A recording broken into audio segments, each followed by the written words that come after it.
This is a new day. This is a new day full of sound and light and expectation. This day has been waiting for you. This day has been waiting especially for you, to embrace you, to guide you. This day has been waiting with open arms just for you. This is the day we have been given. Let's not waste it. Come now and let us worship together. Good morning, everybody. Or good evening, if you happen to be viewing us on the other side of the world. My name is Reverend Joseph Boyd. It is my pleasure to welcome you into this sanctuary live here at 1105 Elm Street in one of the greatest cities in the world, Youngstown, Ohio. And it is such a pleasure to be with you this morning as we celebrate and honor the Reverend Dr. Martin Luther King Jr. and all those who participated actively in the civil rights movement and confronted the three sins of racism, poverty, and militarism, issues that we still face today. So I'm really grateful to be able to join you for that service and talk about that later during the sermon. I'm very grateful to be alive during this time. I'm grateful to stand here on land that was originally part of the Osage and Erie nations. I'm very proud to stand in a tradition and a lineage that has stood with the marginalized and the vulnerable for over a century, 125 years.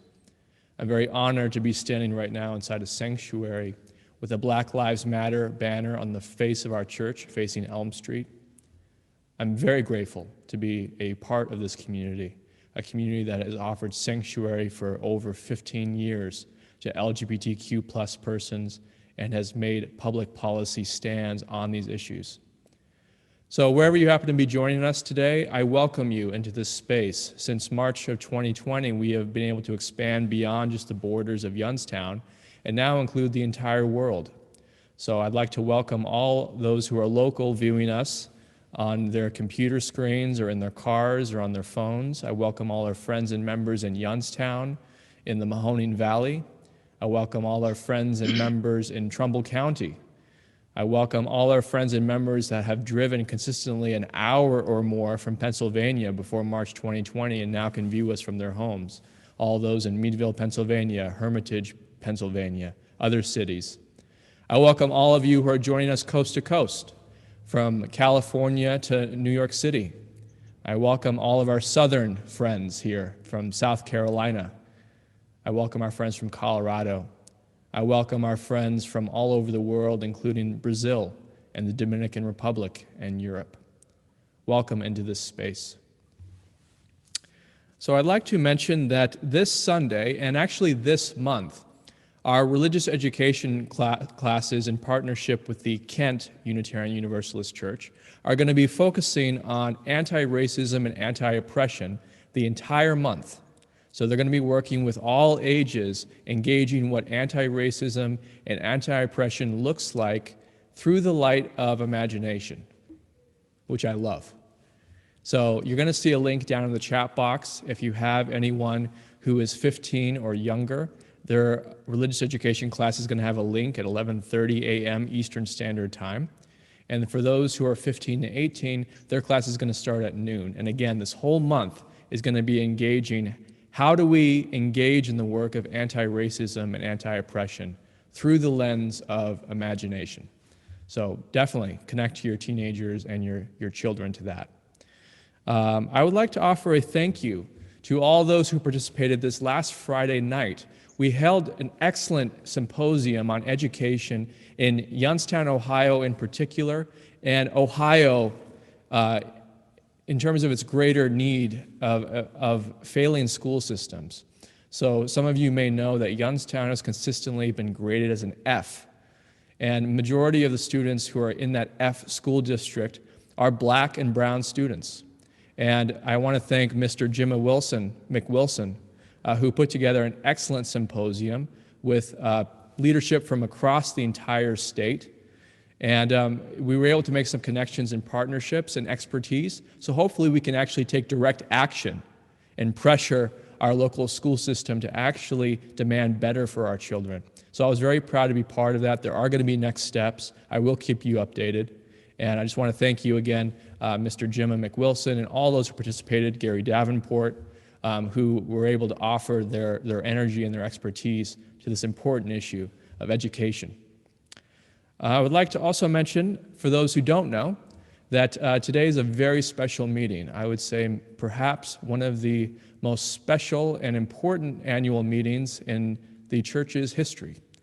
So for those who have been a member for at least 60 days, please stick around after the service. We're not going to have a talk back. We're not going to do breakout sessions. Instead, we're going to go directly into our annual meeting where we're going to get to vote on some very, very important things. So if you've been a member for 60 days or more, especially, please join us immediately following the service for our annual meeting. It's going to be led primarily by our board president, Andy Crabb, as well as members of the board. And I'll be joining in as well. So please join us for that immediately following the service. And also I want to let you know that later this afternoon, this is open to everybody, at 3:30 p.m. there's going to be a special guest speaker, Reverend Michael Harrison, who is going to be speaking on the theme, Remembering What is Civil, Doing What is Right, reflecting on the life of Martin Luther King Jr. 53 years later after his assassination in the light of today. And that's going to be 3:30 p.m. Eastern Standard Time today. And if you want to watch that and be part of that, you can just contact the office at office@UUYO.org, and you can get that link directly from the office. And with that link is going to give you an opportunity to join workshops all day on Monday, tomorrow, which is a day of service. And part of the opportunities for service tomorrow included in that link are going to be related to criminal justice, youth empowerment, and healthcare. So definitely, if you have time this afternoon and tomorrow, and if you want to be part of making a difference, not just in Youngstown, but throughout our entire nation, please just contact the office for that link. And now I'd like to go to Tim Williams at his home for our chalice lighting this morning. 1968, 52 years ago, Martin Luther King Jr. was assassinated in April of that year. When you look at our monthly theme of imagination and today's theme of chaos and community, 1968 was a year that embodied all three of those elements. Here we are today in 2021, and once again, as though history is repeating itself, we find the same thing. Chaos in communities. And now we need our imagination to lift us out of this chaos, to help those who have struggled through a year where we have been stricken by a horrible global pandemic. We are now in the process of being able to start vaccinating people. However, these vaccinations aren't coming soon enough. Mental health has plummeted over this past year, partly because of this virus and partly for other reasons that have their birth in the chaos in our communities. Racial unrest is still with us. It's as if we have not learned from history. When a policy comes forward to help bring us past these issues, then there are other aspects that have come forward that have diminished those policies. Therefore, we still have severe voter suppression and other things that continue to affect our lives, affect the way we lead our lives.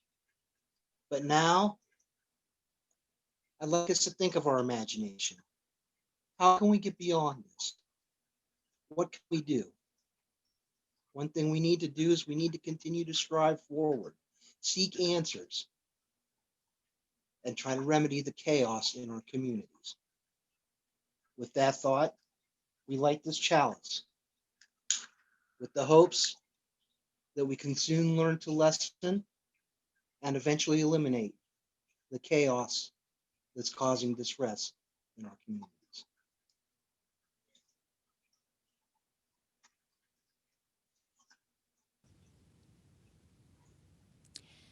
Please join me in reciting the covenant of this church.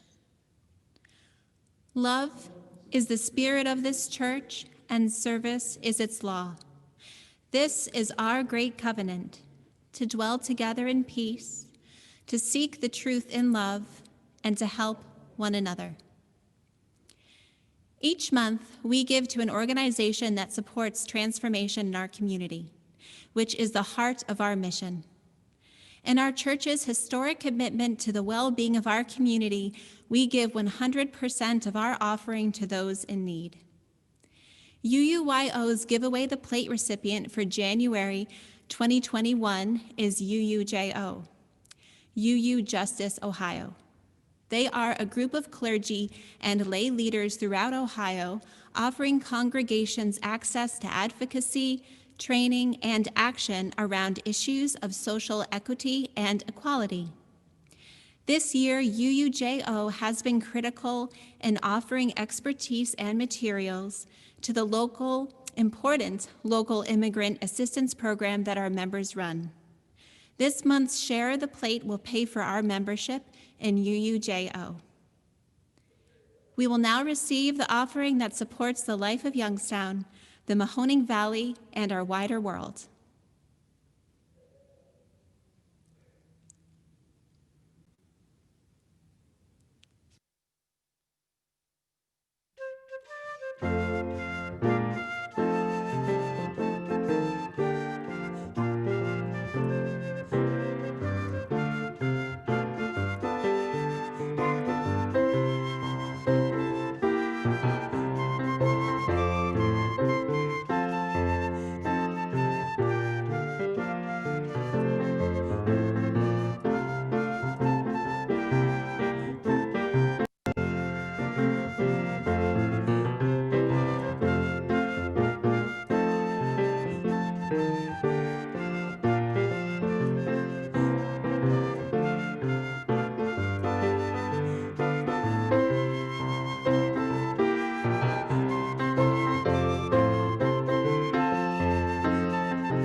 Please join me in a few moments of offering presents to each other from across this country and across this world, to those who are perhaps sitting next to us, if there are people in our house.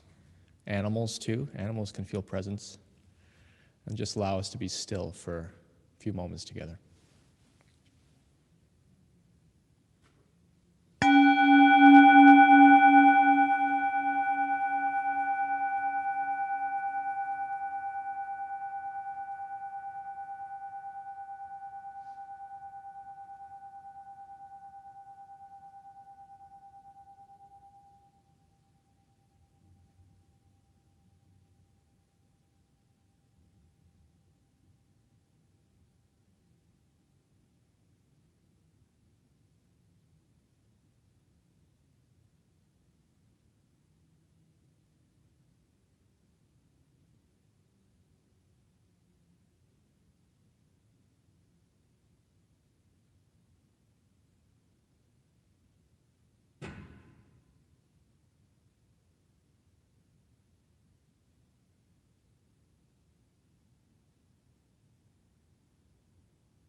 Dr. King was a visionary, but also a person of his time. So some of the language in this excerpt I'm about to read is dated. Feel free to expand it beyond words like brother and man. Nothing could be more tragic for men to live in these revolutionary times and fail to achieve the new attitudes and the new mental outlooks that the new situation demands. In Washington Irving's familiar story of Rip Van Winkle, the one thing that we usually remember is that Rip slept 20 years. There is another important point, however, that is almost always overlooked. It was the sign on the inn in the little town on the Hudson from which Rip departed and scaled the mountain for his long sleep. When he went up, the sign had a picture of King George III of England. When he came down 20 years later, the sign had a picture of George Washington. As he looked at the picture of the first president of the United States, Rip was confused, flustered, and lost. He knew not who Washington was. The most striking thing about the story is not that Rip slept 20 years, but that he slept through a revolution that would alter the course of human history. One of the great liabilities of history is that all too many people fail to remain awake through great periods of social change. Every society has its protectors of the status quo and its fraternities of the indifferent, who are notorious for sleeping through revolutions.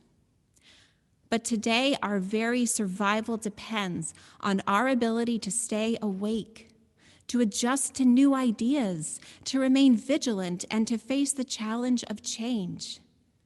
The large house in which we live demands that we transform this worldwide neighborhood into a worldwide brotherhood.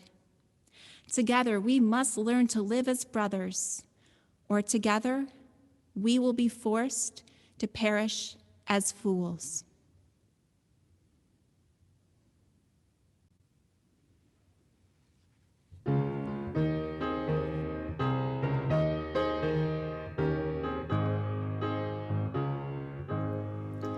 Precious Lord, take my hand, lead me on, let me stand. I am tired, I am weak, I am worn. Through the storm, through the night, lead me on to the light. Take my hand, precious Lord, lead me home. When my way grows drear, precious Lord, linger near. When my life is almost gone, hear my cry, hear my call. Hold my hand, lest I fall. Take my hand, precious Lord, lead me home. When the darkness appears and the night draws near and the day is past and gone, at the river I stand, guide my feet, hold my hand, take my hand, precious Lord, lead me home.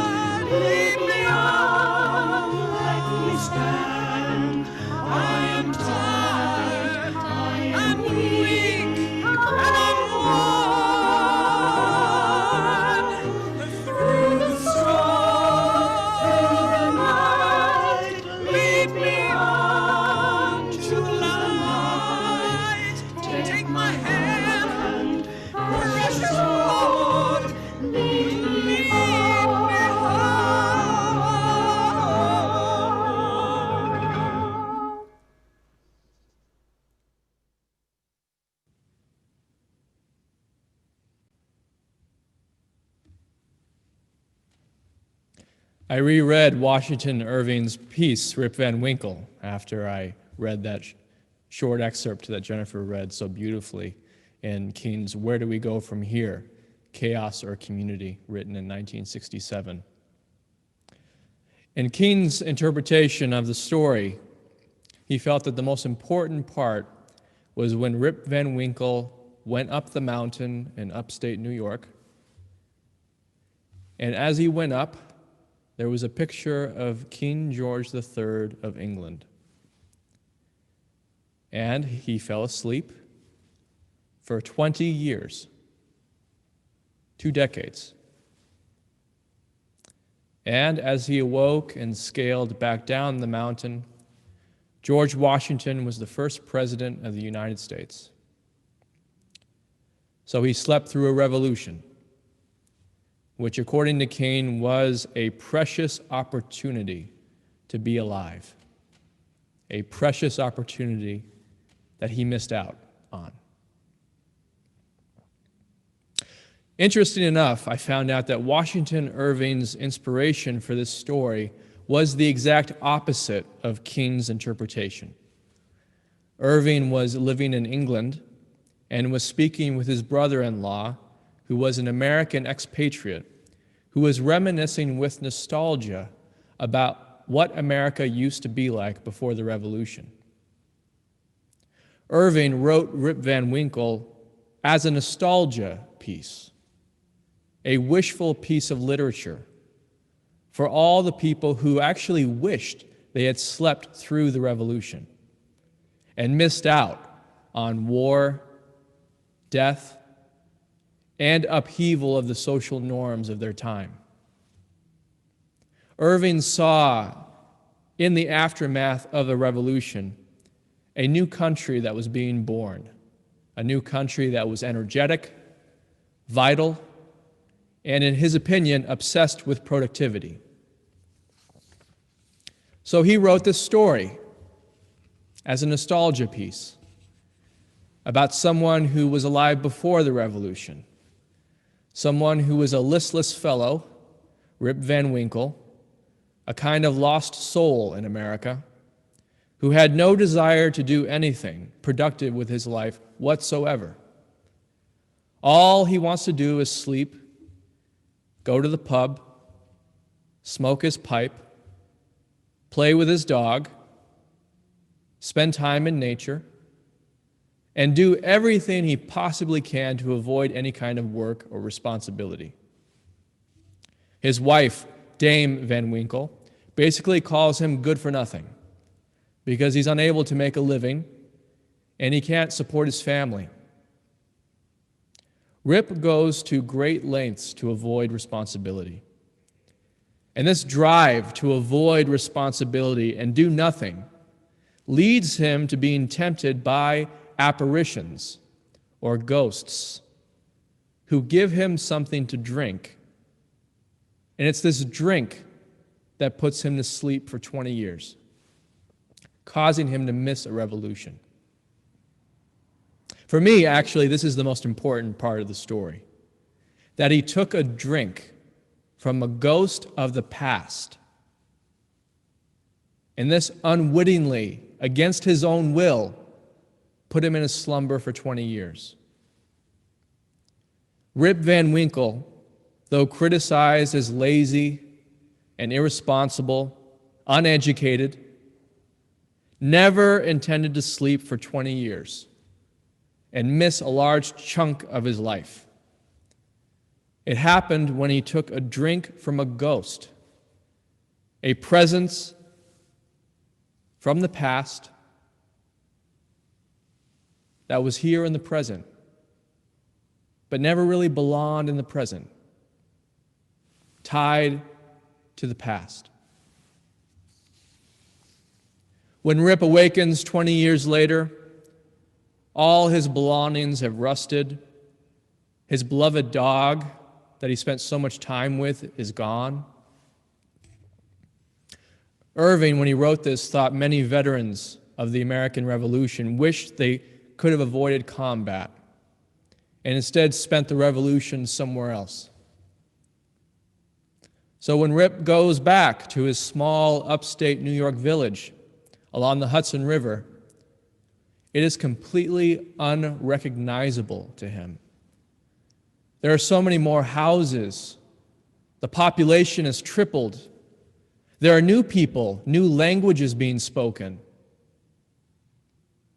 And all the names on the buildings have changed. A new era has happened. As he's walking around, everyone looks at him like he's kind of strange because he looks very strange looking. In 20 years, he's grown this huge white beard, and he's not even aware of it. And he looks so out of step with the fashion and expectations of this new era. My favorite part of the story is when Rip goes to a pub. And people notice, of course, that he's an outsider. And a group of people demand to know who he voted for in the last election. They ask him pointedly, "Who do you give your allegiance to?" And I love Rip Van Winkle says, they ask him, who did you vote for? And Rip Van Winkle says, "I don't know what a vote is. I have no idea what you're talking about. I have no idea what a vote is." And they said, "Okay, well, who do you give your loyalty to?" And Rip Van Winkle, he knows the word loyalty from this past era.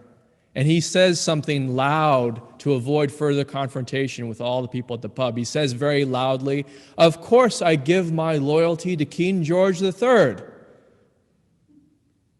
And then someone shouts, "He's a loyalist! Get him!" And then someone recognizes Rip Van Winkle at the pub and says, "Oh, that's Rip! That's Rip Van Winkle. He belongs to a different era. He has no idea what he's talking about. So just leave him alone. He has no idea what's even happening right now." The story ends with Rip Van Winkle living in this strange new America, mostly keeping his mouth shut and doing nothing, just like he wanted to do 20 years earlier. He's watching the beginning of not just a new nation, but a new consciousness taking shape around him. A new consciousness around personal rights as a citizen, a new consciousness about the government's responsibility to its citizens, and vice versa. He does nothing to participate directly in any of this, but instead takes the role of a witness. In the same way he witnessed a ghost who gave him a drink up in the hills, he now witnesses the energy of a new nation seeking to find itself without him. Understandably, I think many today have the same ambition of sorts as Rip Van Winkle. They don't mean any harm or confrontation. They just want to enjoy their life. They just want to enjoy nature. They just want to enjoy time with their pets. They want to enjoy time with their loved ones. They just want to relax.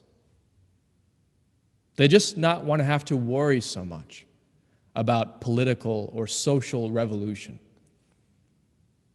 Many, I think, like Washington Irving, have a secret wish that they could sleep through all this misery and carnage and wake up after it's all over, and hopefully they can just resume their life the way they once did. So, I think many people want to, in some ways, sleep through this time and wake up when somebody says it's better now. I think this is very, very understandable. King actually had a name for this in one of his writings. He referred to this kind of ambition as a negative peace. A negative peace, which is seeking a life that is absent of tension. In Letter from Birmingham Jail, King writes, "First, I must confess that over the last few years, I have been gravely disappointed with the white moderate.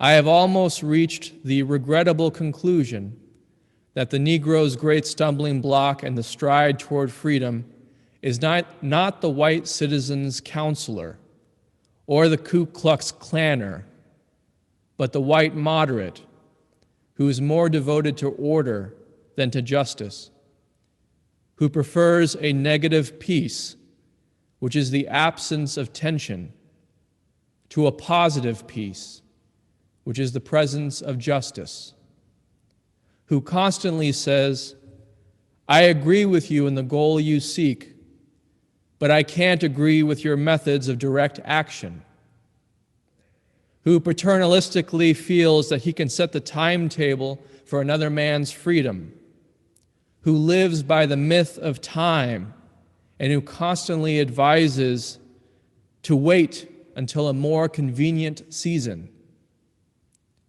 Shallow understanding from people of goodwill is more frustrating than absolute misunderstanding from people of ill will. Lukewarm acceptance is much more bewildering than outright rejection. I'm going to read those last two sentences again because they're very deep. Shallow understanding from people of goodwill is more frustrating than absolute misunderstanding from people of ill will. Lukewarm acceptance is much more bewildering than outright rejection.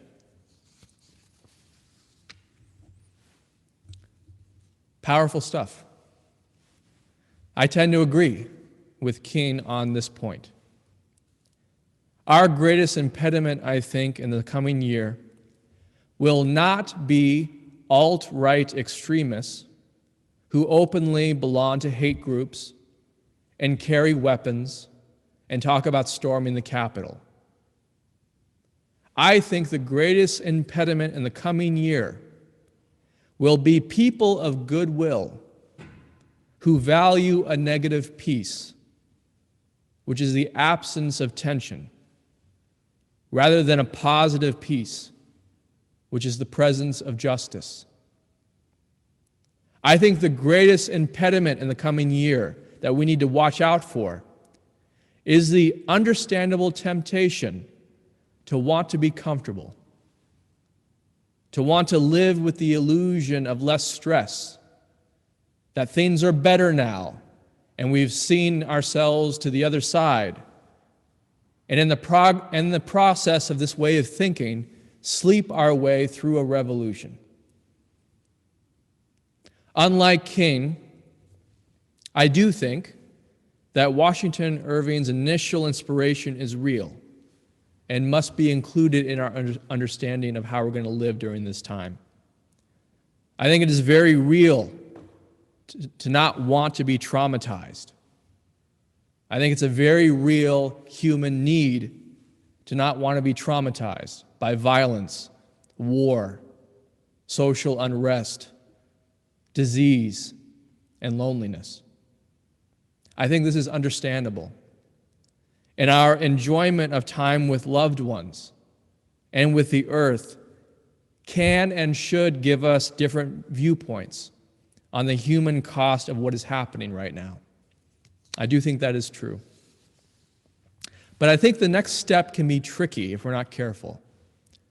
I think wishing we can get back to normal for a life that we knew before March 2020 is very much like taking a strange drink from a ghost of the past. It may feel right in the moment, but I don't think we want to sleep for 20 years, a generation. I don't think we want to sleep through our life without realizing it. I think something obvious that is in the story of Rip Van Winkle is that we can think on the surface that our life will be easier if we can avoid work, responsibility, and participation in social revolution. But actually, it's very stressful and discombobulating in the long run. It's discombobulating to find yourself in a world where you no longer have your bearings and where you have no idea what's going on. It can feel on the surface nice to get away from it all and shut everything and everyone out, everything that causes you stress and de-stress. Short times of this, I think, may be helpful.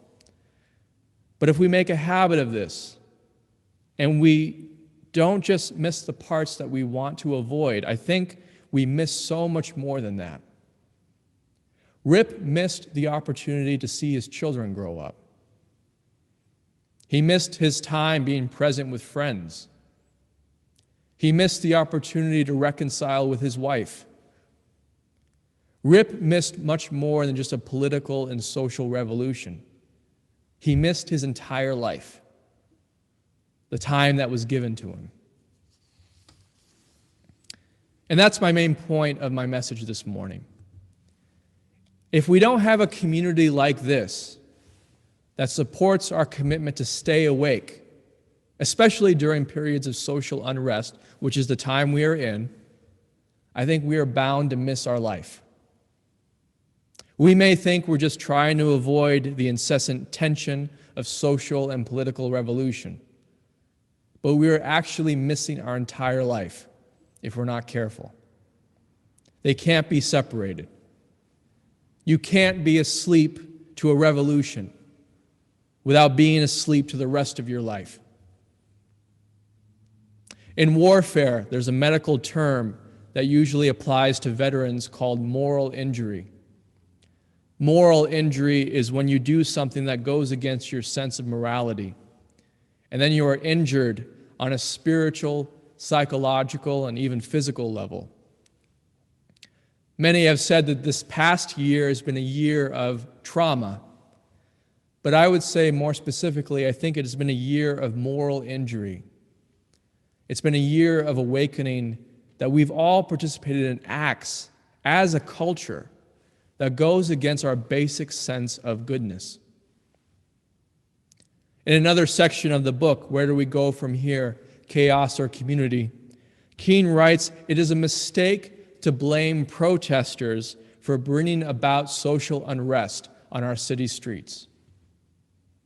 Keene wrote that protests don't bring tension. They expose tension that has been brewing for a very long time.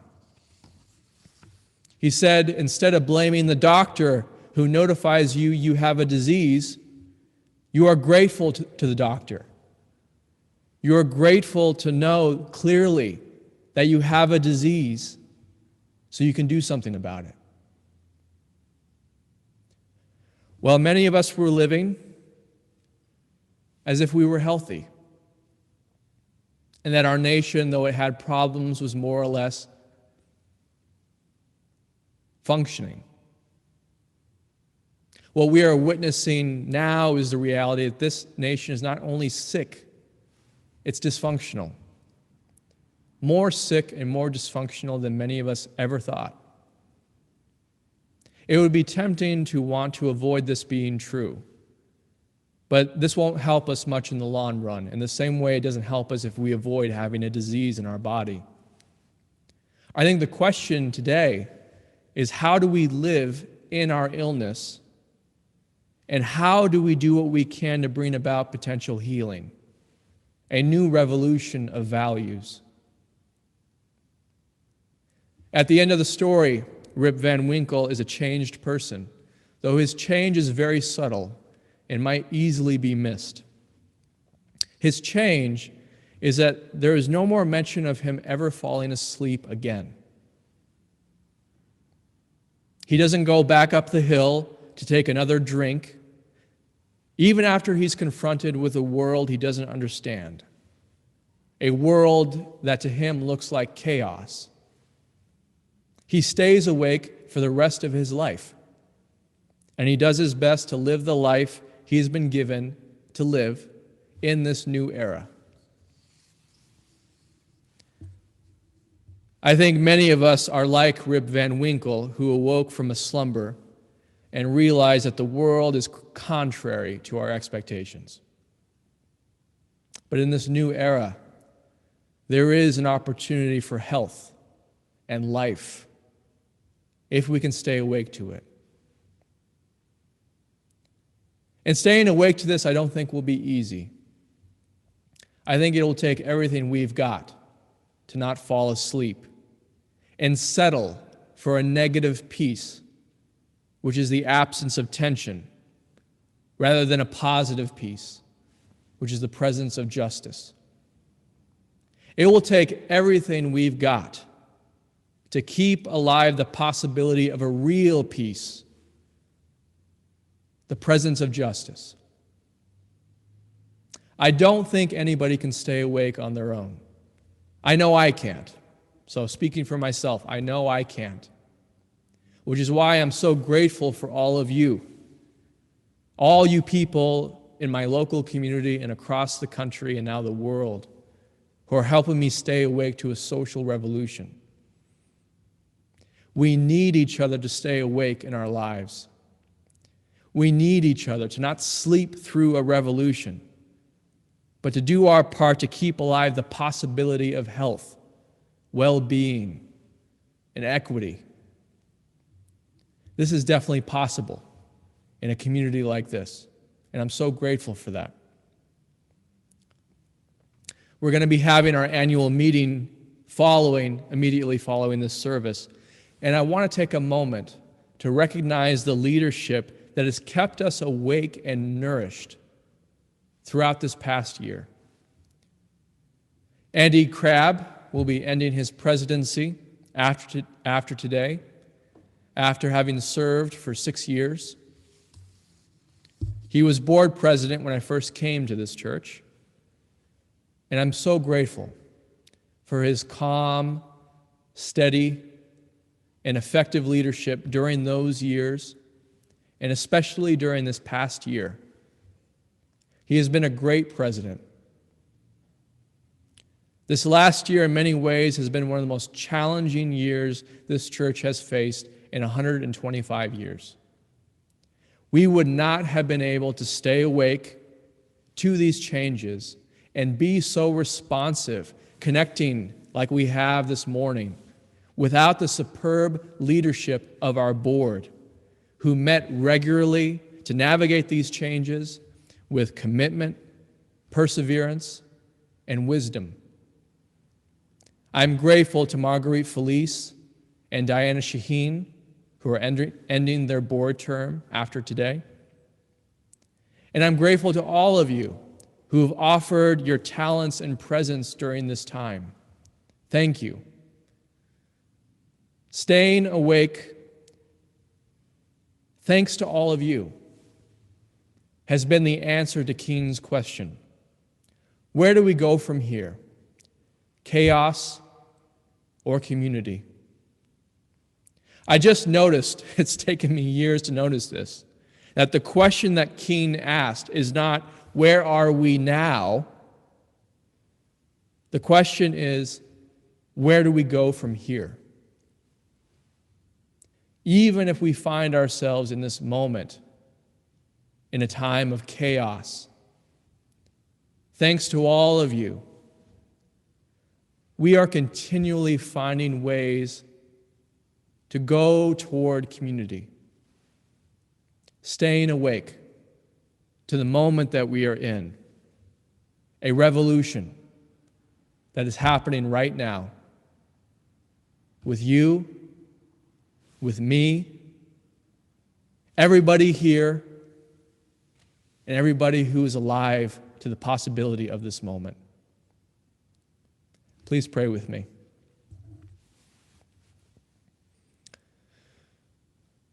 Spirit of love, we are grateful for the legacy of Dr. King and all those famous and unknown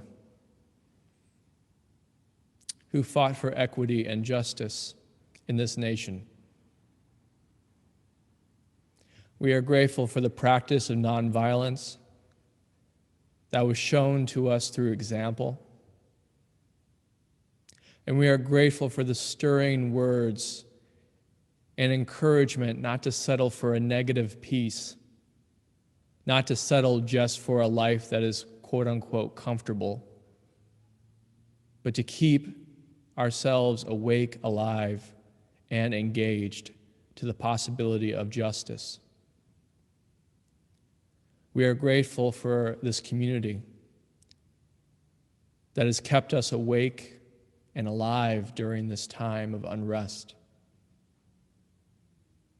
May we stay awake and within our circumstances do our part in creating this new era and this new nation. All this we pray. Amen.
We extinguish this flame, but not the light of truth or the fire of commitment. Those we take with us through every day.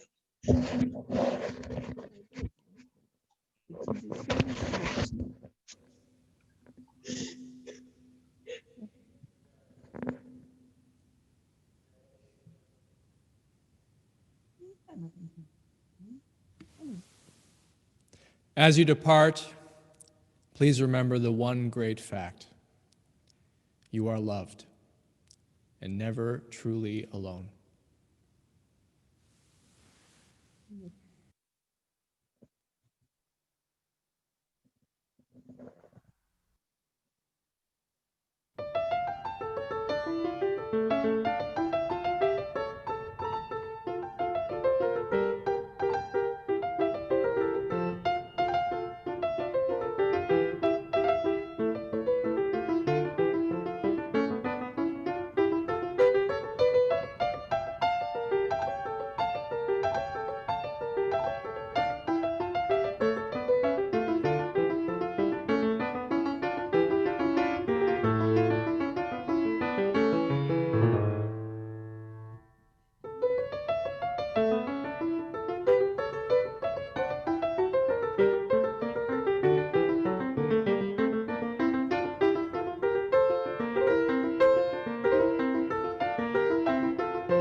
And now we're going to transition directly into our annual meeting.